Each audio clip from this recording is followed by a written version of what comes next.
Hello, good evening all of you students. Navratra की हार्दिक हार्दिक शुभकामनाएं सभी विद्यार्थियों को। ठीक है,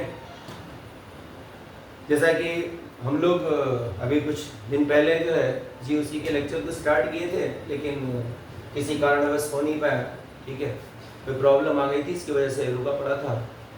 अब लेक्चर को आगे कंटिन्यू करें बेटा। ठीक है, आप बिल्कुल ध्यान से मेरी बातों को सुनिएगा, अच्छे से देखिएगा। ठीक है, सारी चीज़ें कवर होंगी एकदम बढ़िया तरीके से और मज़ा आएगा आपको। ठीक है, हाँ, कुछ बच्चे ये कहते थे कि सर हिंदी में भी थोड़ा सा अपडेट करते रहिएगा, तो मैं हिंदी भी बेटा लिखूंगा, लेकिन मेनली आपको इंग्लिश में फोकस करना है। ठीक है ना, क्योंकि आगे फ्यूचर में वो इंग्लिश ही इम्पोर्टेंट है, क्योंकि क्लासेस तो इंग्लिश में ही ली जाती है ना। तो थोड़ी सी है कि आपको मैं हिंदी प्रोवाइड करूँगा। ठीक, हाँ, और जो भी बातें होंगी आप उसको ध्यान से नोट डाउन करते हुए आगे बढ़ेंगे। छोटी चीज़ पर ध्यान रखेंगे, जो भी बात हम आपसे कहेंगे वो आपको करना है। ठीक, तो चलिए स्टार्ट करते हैं। ठीक है, और सभी विद्यार्थियों को नवरात्र की शुभकामनाएं। और ये आपका है GOC, general organic chemistry. General organic chemistry की बात करने जा रहे हैं। ठीक है ना, जनरल ऑर्गेनिक केमिस्ट्री। ठीक है, जिसको हिंदी में सामान्य कार्बनिक रसायन बोलते हैं। सामान्य कार्बनिक रसायन बोला जाता है, सामान्य कार्बनिक रसायन कहा जाता है बेटा, सामान्य कार्बनिक रसायन। अच्छा, ठीक है, इस चैप्टर की शुरुआत जो करनी होती है वो कैसे की जाती है उस पर हम बात करते हैं। तो बेटा सबसे पहले जो है ना, इसमें हम लोग जो है ना बॉन्ड फ्यूजन की बात करते हैं। बॉन्ड फ्यूजन की बात करते हैं, बॉन्ड फ्यूजन की बात की जाती है कि बॉन्ड फ्यूजन कैसे होता है, कोई किसी बॉन्ड को कैसे तोड़ा जाता है। ठीक है ना, और उसके दौरान कौन कौन सी चीजें सामने आती है उस पर हम विचार करेंगे। बॉन्ड फ्यूजन, ठीक है ना। तो बॉन्ड फ्यूजन की अगर मैं बात करूं आपके लिए, बॉन्ड फ्यूजन तो क्या होगा। बॉन्ड फ्यूजन ध्यान से, बिल्कुल ध्यान से आप चीजों को नोट करते हुए बॉन्ड फ्यूजन की बात करें ना, जिसको बोलते हैं बंध विदलन। विदलन, बंध विदलन, हिंदी में बोलते हैं बंध विदलन। ठीक है, बंध को तोड़ना, बॉन्ड को तोड़ना। बॉन्ड कितने टाइप से टूट सकता है, क्या क्या पॉसिबिलिटी होती है, कैसे क्या होगा इसके अंदर, वो बात करते हैं जीओसी में। पहले जैसे मान लो, सपोज करो, आप एक बार विचार करें कि जैसे मान लो कि मेरे पास कोई CX बॉन्ड है। CX बॉन्ड है, ये कोई बॉन्ड है, ये CX बॉन्ड है। मान लो बिगिनिंग में बना होगा, तो कैसे बना होगा, ये बॉन्ड जब बना होगा तो कैसे बना होगा। ठीक है ना, इस पर विचार करते हैं। तो CX बॉन्ड है, ठीक है। अब इस बॉन्ड को मुझे तोड़ना है। जैसे आप ये समझ लो कि ये दो लोग थे, दो कैंडिडेट थे, इन दोनों ने कोई बिजनेस चालू किया ना, और बिजनेस चालू किया और बिजनेस चल रहा था, प्रॉपर तरीके से चल रहा था।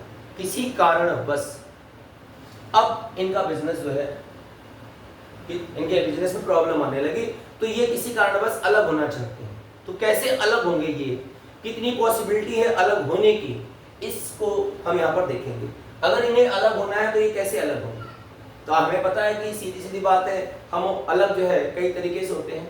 एक पढ़े लिखे लोगों की तरह के तरीके से अलग होते हैं, और एक अनपढ़ लोगों की तरह से अलग होते हैं।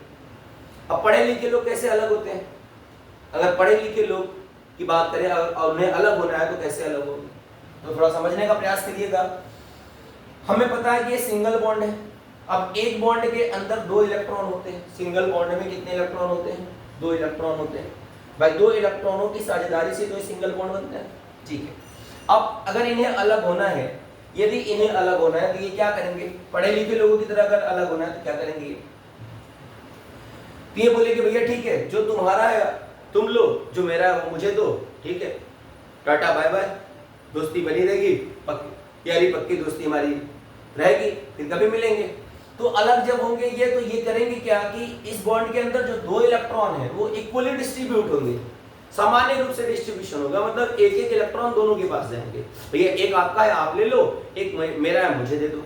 तो इस तरीके से इलेक्ट्रॉनों का डिस्ट्रीब्यूशन होगा। ठीक है, तो ये ऐसे जाएंगे, एक इलेक्ट्रॉन इसके पास चला जाएगा, एक इलेक्ट्रॉन इसके पास चला जाएगा। अगर बॉन्ड ऐसे टूटा, अगर बॉन्ड ऐसे टूटा, तो ये जो फॉर्मेशन होता है, ये जो निर्माण होता है, वो होता है क्या, यहाँ पे बनते हैं, ये यहाँ पे बनता है, C पे आएगा रेडिकल, C पे आएगा डॉट, और प्लस X पर आएगा डॉट, और इस डॉट को बेटा बोलते हैं फ्री रेडिकल।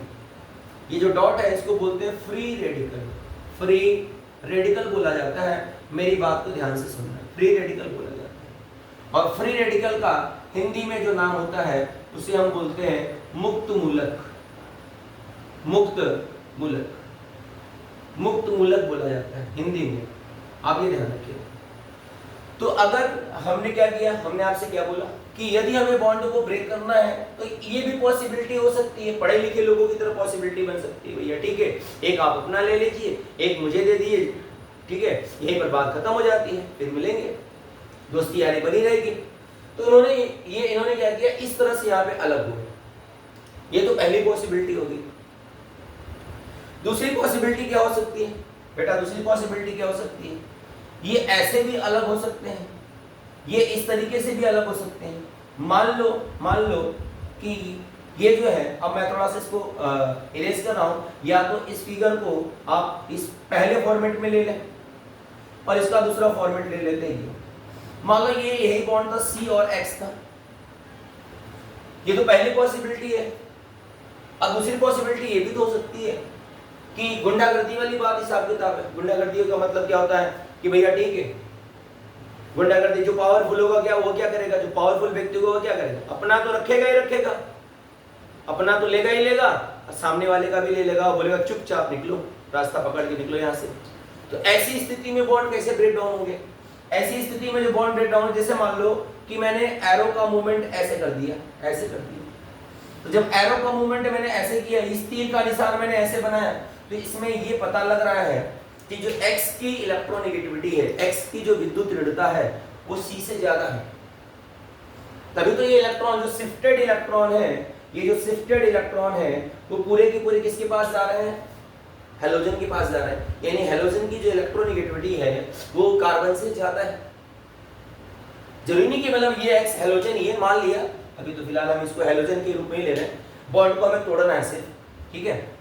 ऐसा नहीं कि X है तो हेलोजन ही है, कुछ भी, कोई भी एटम हो सकता है। ये तीर के निशान के ऊपर आप ध्यान रखें, ये तीर का निशान ऐसे गया, इसका मतलब ये हो रहा है कि इस बॉन्ड के अंदर जो शिफ्टेड इलेक्ट्रॉन थे वो पूरे के पूरे ट्रांसफर हो रहे हैं, स्थानांतरित हो रहे हैं X के पास।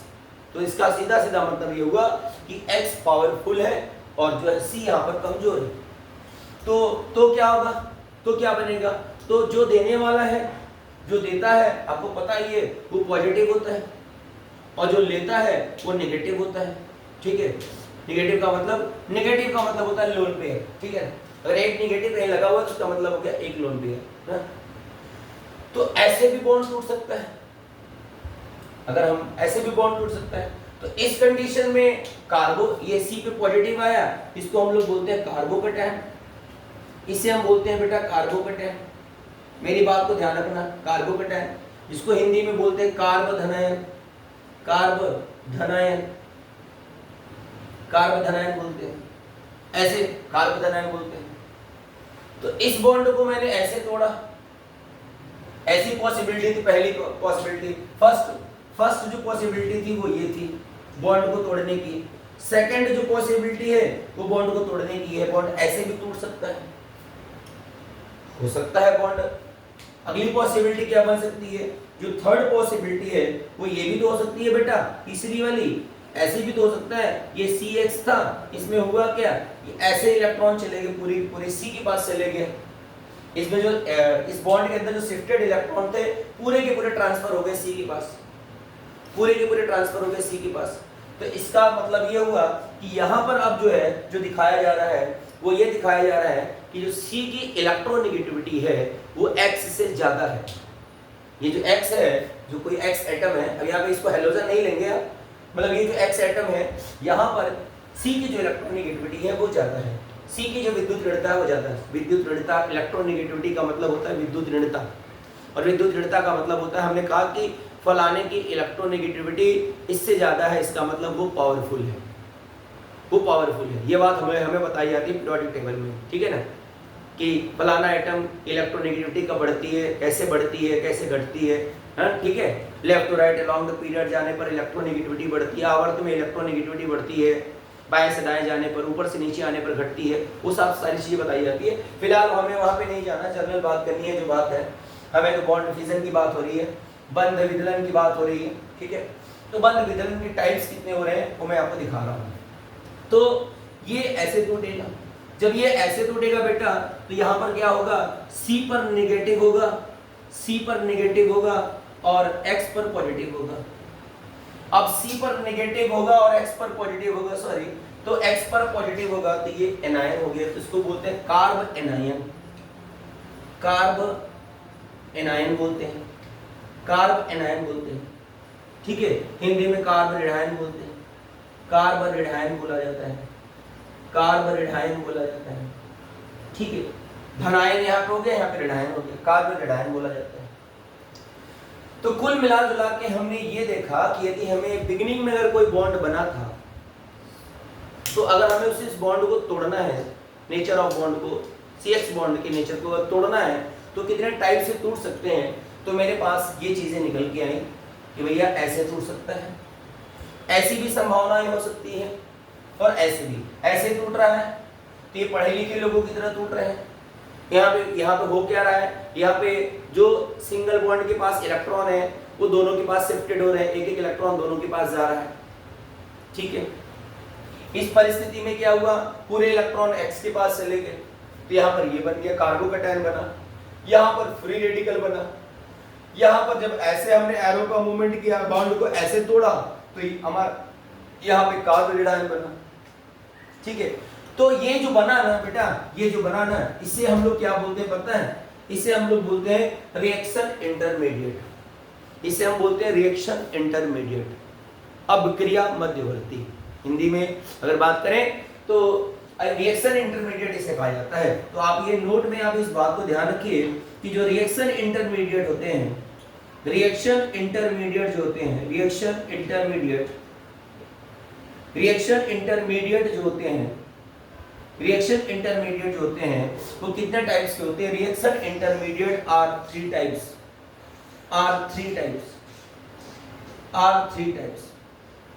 Reaction intermediate are three types. बेटा होते तो वैसे 5 हैं लेकिन जनरली हम लोग 3 की बात करते हैं, एक कार्बिन और नाइट्रीन भी होता है ना, लेकिन उसका उपयोग जो है हम लोग बहुत स्पेशल केस में लेते हैं, ठीक है। ज्यादातर केस में हम इन्हीं की बात करते हैं, पूरी ऑर्गेनिक केमिस्ट्री में जनरली हम इन्हीं की बात करेंगे कि रिएक्शन इंटरमीडिएट कौन कौन से हैं, ठीक है। तो कार्बोकैटायन, भैया रिएक्शन इंटरमीडिएट कितने प्रकार के होते हैं, तो आपका आंसर होना चाहिए 3 टाइप्स, 3 प्रकार के होने चाहिए, 3 प्रकार से। कौन कौन से होते हैं रिएक्शन इंटरमीडिएट आर 3 टाइप्स। पहला तो होता है फ्री रेडिकल,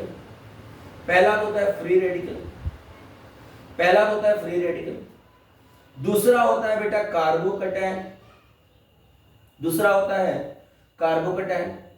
और तीसरा होता है कार्ब एनायन। रिएक्शन इंटरमीडिएट जो होते हैं आपके वो 3 प्रकार के होते हैं, ठीक है। अगर आपको बोर्ड में यहाँ दिखाई पड़ रहा है तो अच्छी बात है, ठीक है। तो आप थोड़ा ध्यान रखेंगे। फ्री रेडिकल मुक्त मूलक, ये मुक्त मूलक है, ठीक है, ये मुक्त मूलक है। ये तुम्हारा कार्ब धनायन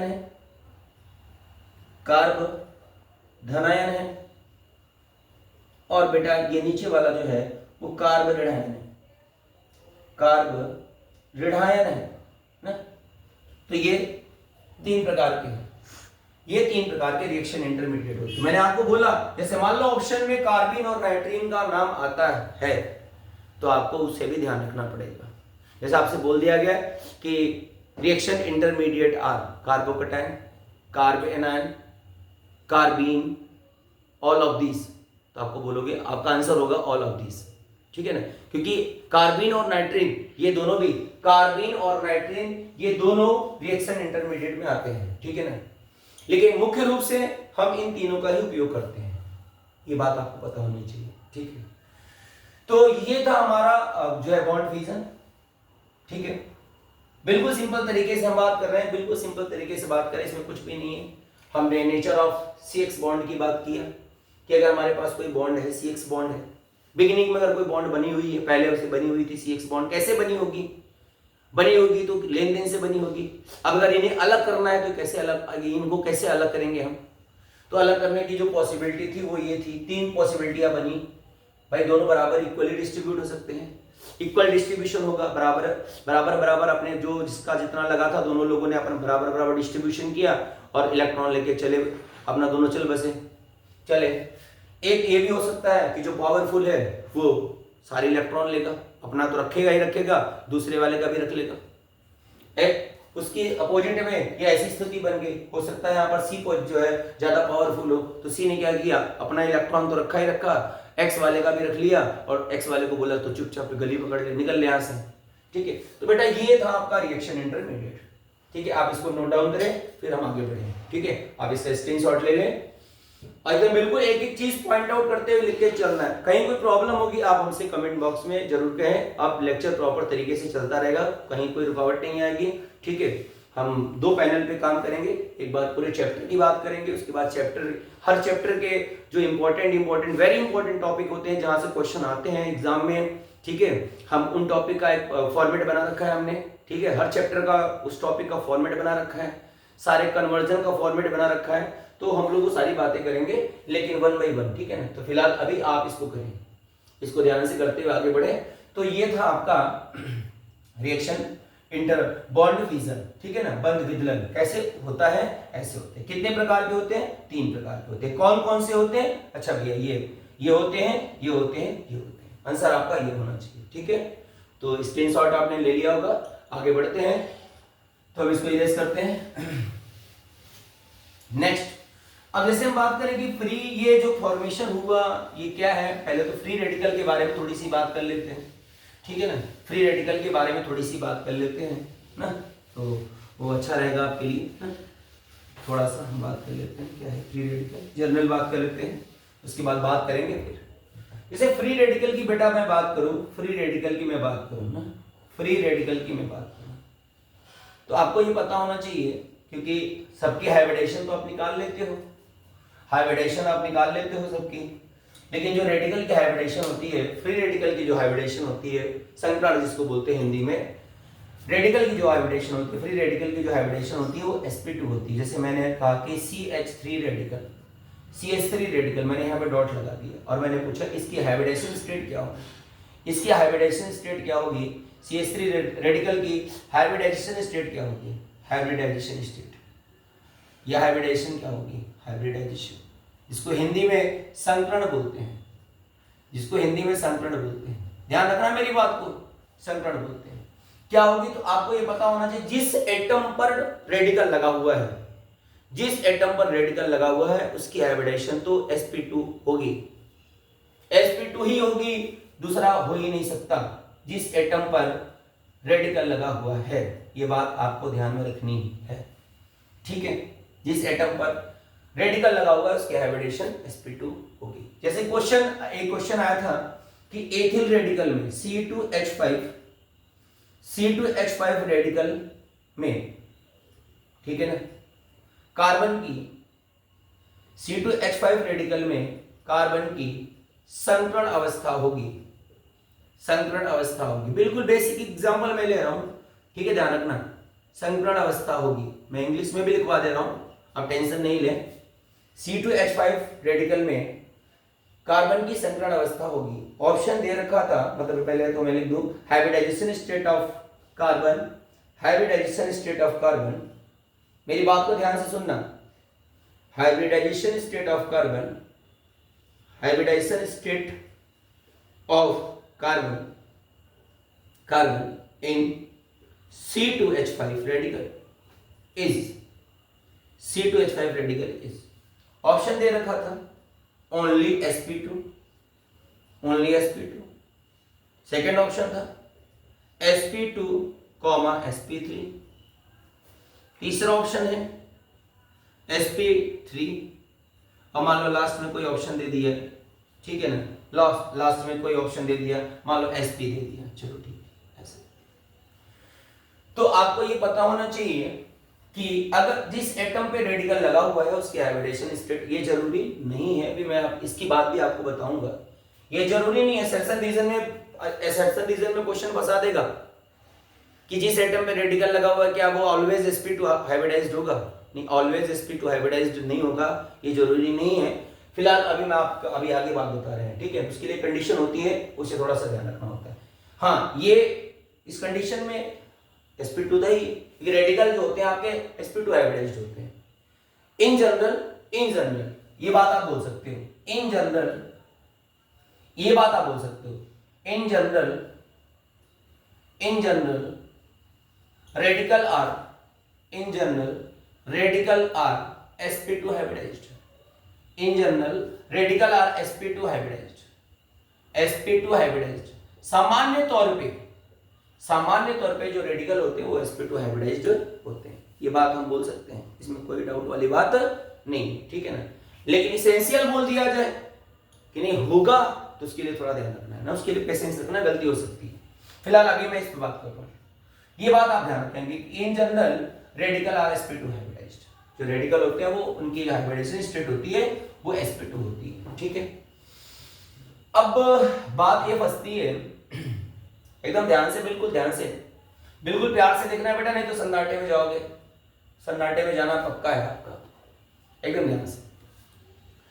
तो यहां पर बोल दिया गया, अब जल्दीबाजी में बच्चे क्या करेंगे, उनके दिमाग में होगा कि सर ने तो बोला था रेडिकल की जो हाइब्रिडाइजेशन स्टेट होती है वो तो sp2 होती है, तो कार्बन की बात कर रहा है तो यहाँ पे कार्बन के sp2 होना चाहिए, ऑप्शन बच्चे जो है जनरली हम sp2 पे टिक करते हैं। लेकिन ये देखो हाइड्रोकार्बन की ये चेन है ना, हाइड्रोकार्बन की, पहले इस स्ट्रक्चर को खोलो आप, जब इस स्ट्रक्चर को खोलोगे तो ये CH3 CH2 ये ऐसे होगा, और रेडिकल इस कार्बन पे आएगा, रेडिकल इस कार्बन पे आएगा, ध्यान रखिएगा, जब भी ऐसा दिया है तो आप ऐसे स्ट्रक्चर को ओपन करें और रेडिकल इस कार्बन पे आएगा, ठीक है, लास्ट वाले कार्बन पे रेडिकल आएगा। मान लो C3H7 लिखा होता तो आप लिखते CH3 CH2 रेडिकल ना, तो रेडिकल जो है वो लास्ट कार्बन पे आएगा।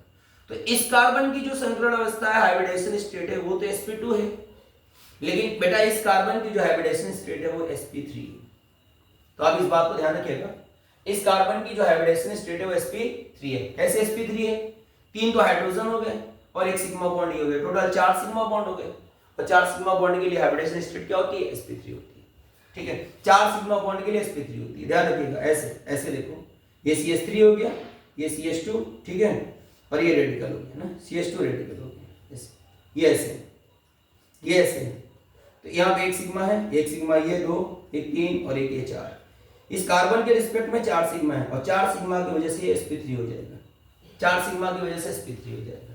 तो कुल मिला जुला के जो इसकी नेट हाइब्रिडाइजेशन स्टेट आ रही है वो आ रही है sp2 और sp3 दोनों आ रही है, तो आंसर होगा बी। ए पे आंसर टिक नहीं करेंगे, सेकंड ऑप्शन आपका होगा। अच्छा ठीक है, ये बात तो सही हो गई। अब आपने बोला कि सर ये in general radical are sp2 hybridized, सामान्य तौर पे जो रेडिकल होते हैं, इसका मतलब तो आप यही बोल रहे हो कि जो सामान्य तौर पे, एसेंशियल कंडीशन नहीं है इसकी ना, एसेंशियल कंडीशन नहीं है। बच्चा यही कहेगा सर एसेंशियल कंडीशन है, एसेंशियल कंडीशन क्या है, मतलब कैसे हम बताएंगे कि sp2 नहीं होगा, रेडिकल sp2 नहीं होगा। तो इस बात को ध्यान रखना है, ये तो हमने लिखा यहाँ पे कि इन जनरल, इस बात को आप ध्यान रखेंगे, आप इस बात को ध्यान रखेंगे बेटा, in general radical are sp2 hybridized, ठीक। सामान्य तौर पे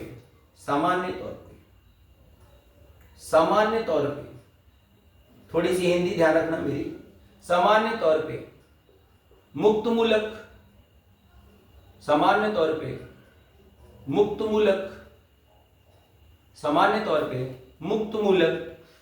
की संकरण अवस्था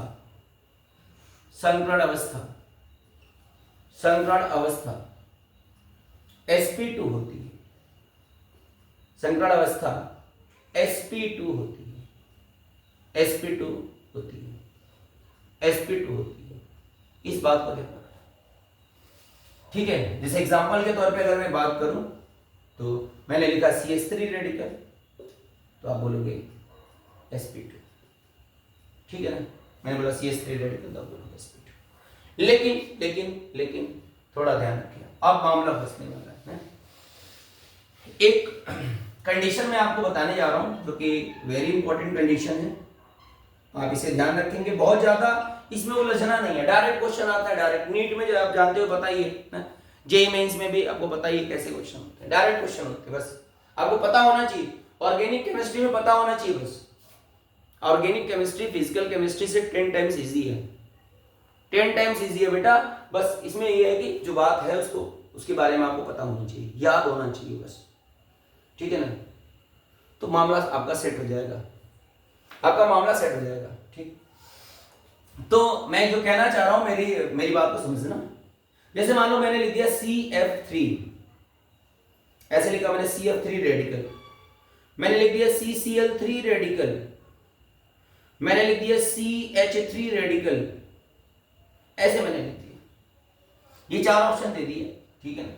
अब मैंने आप पूछ दिया कि इसमें से कौन सा sp2 हाइब्रिडाइज्ड है, तो आप मोर देन वन में मान लो क्वेश्चन आ गया, ये मोर देन वन ऑप्शन में क्वेश्चन आ गया, which of the following radical are sp2 hybridised.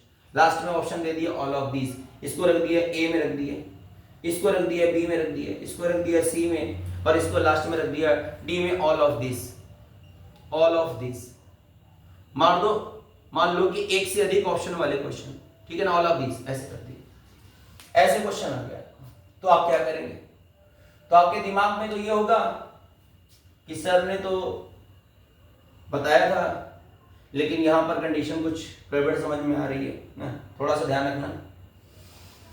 यदि सेंट्रल एटम के रिस्पेक्ट में आउटर एटम की इलेक्ट्रॉन नेगेटिविटी, एक बात ध्यान रखना, सेंट्रल एटम के रिस्पेक्ट में, बहुत ज्यादा डिटेल में मैं नहीं जाऊंगा, जरूरत भी नहीं जाने के लिए, बताने के लिए मैं आपको सब कुछ बता सकता हूं, लेकिन कंफ्यूज करने की मुझे कोई आवश्यकता नहीं है आपको, ठीक है। अब बस बात को ध्यान रखना, यदि सेंट्रल एटम के रिस्पेक्ट में आउटर एटम की इलेक्ट्रोनेगेटिविटी ज्यादा है, केंद्रीय परमाणु के सापेक्ष अगर बाहरी एटम की जो इलेक्ट्रोनेगेटिविटी है वो ज्यादा है, तो उस केस में उस रेडिकल की हाइब्रिडाइजेशन स्टेट sp3 हो जाती है। बेटा ध्यान रखना, उस केस में उस रेडिकल की हाइब्रिडाइजेशन स्टेट sp3 हो जाती है, फिर आप वहां पे sp2 नहीं लगाएंगे, sp2 नहीं लगाएंगे। मेरी बात को ध्यान से सुनना, ठीक है। जैसे कि अगर मैं ये बात करूं, इसको मैं बात करूं तो ये CF3 है, ये CF3 है, और CF3 के बाद यहां पर रेडिकल लगा हुआ है। तो मैंने आपसे बोला कि यदि इलेक्ट्रोनेगेटिविटी सेंट्रल एटम से आउटर एटम की ज्यादा है, जो केंद्रीय परमाणु जो सेंट्रल एटम है उसकी इलेक्ट्रोनेगेटिविटी कम है आउटर एटम से, ठीक है ना, लेस देन है, मतलब लेस, ठीक है ना, लेस देन है, तो उस कंडीशन में इस कार्बन की जो हाइब्रिडाइजेशन स्टेट होगी वो बेटा sp3 हो जाएगी। अगर जैसे मैं इसकी बात करूं तो ये कार्बन है और ये CCl है, तो Cl की इलेक्ट्रोनेगेटिविटी आपको पता है, आपको पता है कि कार्बन से ज्यादा होती है, कार्बन की विद्युत ऋणता से ज्यादा क्लोरीन की विद्युत ऋणता होती है। तो यदि सेंट्रल एटम के रिस्पेक्ट में आउटर एटम की इलेक्ट्रोनेगेटिविटी ज्यादा है, विद्युत ऋणता ज्यादा है, तो उस कंडीशन में रेडिकल की हाइब्रिडाइजेशन स्टेट sp3 होगी, sp3 होगी। मेरी बात समझ में आ रही है मैं जो कहना चाह रहा हूं? यहां पर अगर मैं बात करूं तो यहां पर मैंने देखा सेंट्रल एटम है तुम्हारा कार्बन और आउटर एटम है तुम्हारा हाइड्रोजन, और यहां पर रेडिकल लगा हुआ है, यहां पर रेडिकल लगा हुआ है, ठीक है बेटा। तो इस कंडीशन में अगर हम देखें तो यहां पर क्या है कि जो सेंट्रल एटम की इलेक्ट्रोनेगेटिविटी है वो आउटर एटम से क्या है, कम है, सॉरी जो आउटर एटम की इलेक्ट्रोनेगेटिविटी है वो सेंट्रल एटम से क्या है, कम है, मतलब कार्बन की इलेक्ट्रोनेगेटिविटी ज्यादा है, हाइड्रोजन की कम है, तो उस कंडीशन में इस कार्बन की हाइब्रिडाइजेशन स्टेट sp2 होगी। तो कुल मिला के मैं ये कहना चाह रहा हूं कि जब रेडिकल की बात आए तो आपको ये ध्यान रखना है कि जो उसके सराउंडिंग एटम है अगर उसकी इलेक्ट्रोनेगेटिविटी ज्यादा है तो सेंट्रल एटम की हाइब्रिडाइजेशन sp3 होगी, और जो सराउंडेड एटम है उसकी इलेक्ट्रोनेगेटिविटी सेंट्रल एटम से कम है, तो उस कंडीशन में उस रेडिकल की हाइब्रिडाइजेशन स्टेट sp2 आती है बेटा, ठीक है। तो ये बहुत इंपॉर्टेंट बात है, आप इस बात को ध्यान रखिएगा, ठीक है ना, कि electronegativity of surrounded atom is more than that of central atom. Electronegativity of, ये मेरी बात को ध्यान से रखना, electronegativity of surrounded atom is more than that of central atom, then radical are sp3 hybridized, then radical are sp3 hybridized। मेरी बात को 2 बार 3 बार रिपीट करके सुनना। यदि मैंने आपसे क्या बोला कि ये सराउंडेड एटम की इलेक्ट्रोनेगेटिविटी सेंट्रल एटम से ज्यादा है, तो उस कंडीशन में सेंट्रल एटम की हाइब्रिडाइजेशन स्टेट sp3 आएगी। और if electronegativity of surrounded atom is less than that of central atom, if electronegativity of surrounded atom is less than that of central atom, that is radical or sp2 hybridized। that's all। इतनी बात आपको अगर पता है, मैं आपको ज्यादा उलझाऊंगा नहीं, कंडीशन भी मैं आपको बता सकता हूं, लेकिन कोई जरूरत नहीं है आपको उलझने की। कभी कभी क्वेश्चन आ जाते हैं तो आपको उस पर लॉक करना है, सीधा आंसर पे टिक मारना है। आपका आंसर कैसे सही हो रहा है आपसे कोई पूछने नहीं आता है बेटा, ठीक है ना, हमें आंसर जवाब देना है। तो ये जो मैंने आपको बात बताई ये आप बिल्कुल ध्यान रखेंगे, आप इसका स्क्रीनशॉट ले लें, ठीक है। जो मैंने बात बोली रेडिकल के लिए ये वाली जो कंडीशन, ये बहुत इंपॉर्टेंट है, आपको इसको ध्यान रखना पड़ेगा, ठीक है। इसके बाद अब अगला लेक्चर जो है, अब हम ये जो आपका रिएक्शन इंटरमीडिएट की उत्पत्ति हुई है वो किसके द्वारा हुई है, इससे क्या जनरेट होगा, ठीक है ना, उस पर बात करने वाले हैं। कि ये 2 टाइप्स के बॉन्ड को, जो बॉन्ड फिजन होता है 2 टाइप्स का होता है। जो बॉन्ड फिजन होता है, बॉन्ड फिजन के दौरान तो क्या मिले, बंध विदलन के दौरान तो हमें क्या मिले थे, रिएक्शन इंटरमीडिएट मिले थे। तो ये बंध विदलन जो होता है ये 2 प्रकार का होता है। Bond fission is a 2 types, एक होता है होमोलिटिक और दूसरा होता है, नेक्स्ट होता है हेट्रोलिटिक। तो होमोलिटिक और हेट्रोलिटिक पे नेक्स्ट हम बात करने वाले हैं बेटा, ठीक है। तो आज तक के लिए इतना ही है, धन्यवाद, जय हिंद, ठीक है। फिर हम कल मिलते हैं, दैट्स ऑल।